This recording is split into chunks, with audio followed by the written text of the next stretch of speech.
Hello students, IIT brain में आपका स्वागत।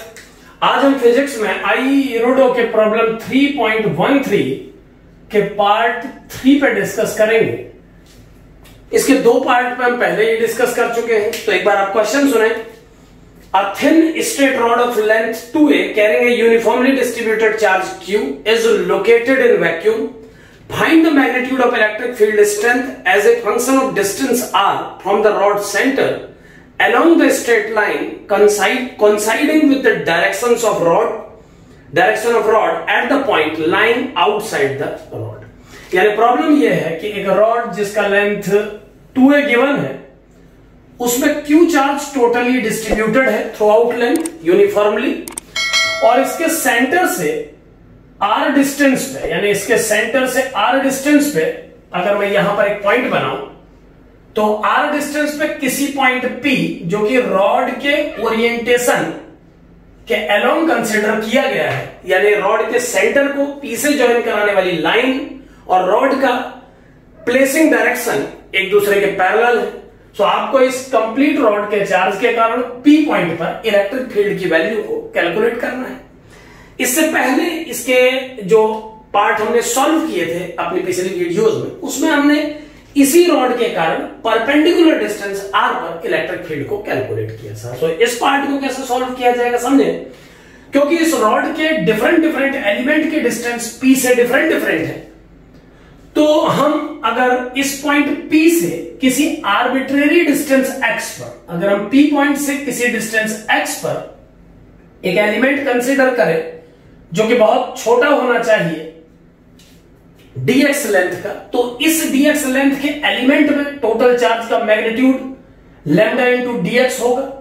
यहां पर यह ध्यान रहे कि लैम्डा q/2a को बोला जा रहा है, जो कि इस रॉड की charge density, linear charge density होगी।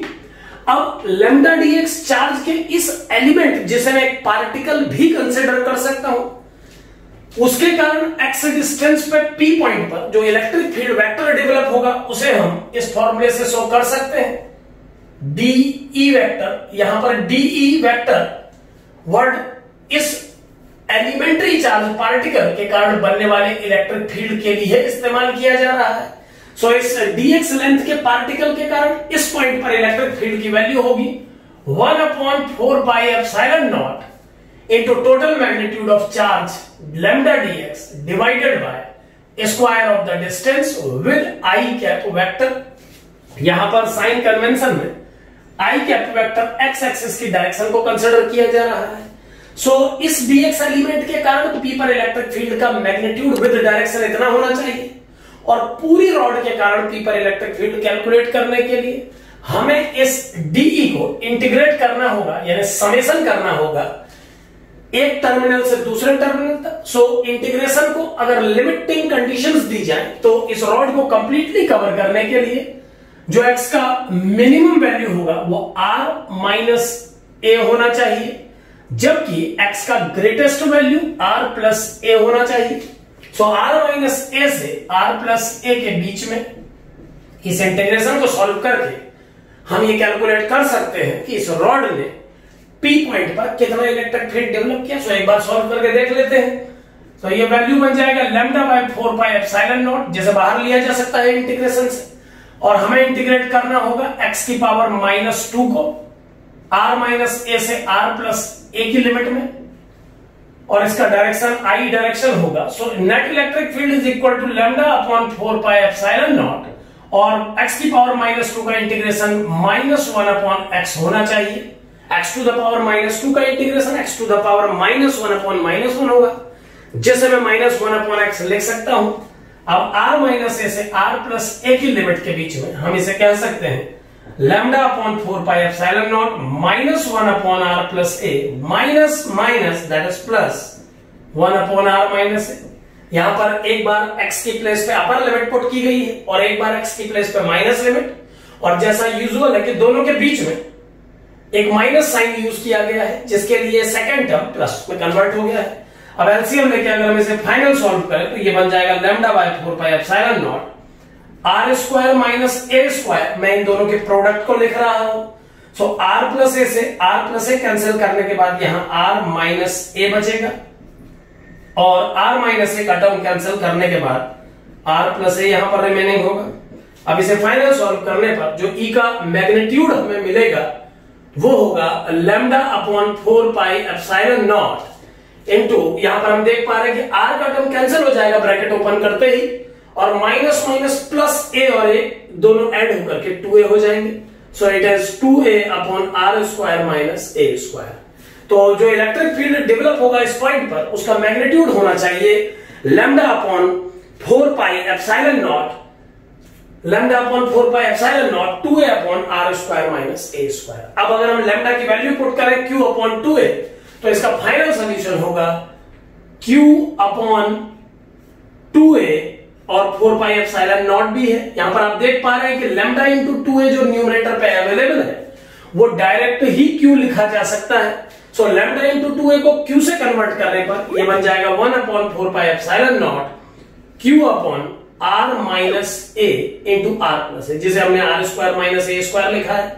मैं इसे r minus a r plus a में दोबारा कन्वर्ट करके एक इंपॉर्टेंट रिजल्ट आपको इसमें बताना चाह रहा हूं कि अगर किसी रॉड के कारण आगे से कभी किसी पॉइंट पर जो लिनियर है आपको इलेक्ट्रिक फील्ड कैलकुलेट करना हो तो आप वही फॉर्मूला यूज करें जो आप एक पार्टिकल के लिए करते हैं, लेकिन चूंकि रॉड का लेंथ बहुत ज्यादा है तो उसके दोनों टर्मिनल इस पॉइंट से अलग अलग डिस्टेंस पर है। तो ऐसे केस में पार्टिकल के फॉर्मूले को थोड़ा सा मॉडिफाई करके हमें इस्तेमाल करना होगा, यानी हमारा आंसर आएगा 1 upon 4 pi epsilon not q upon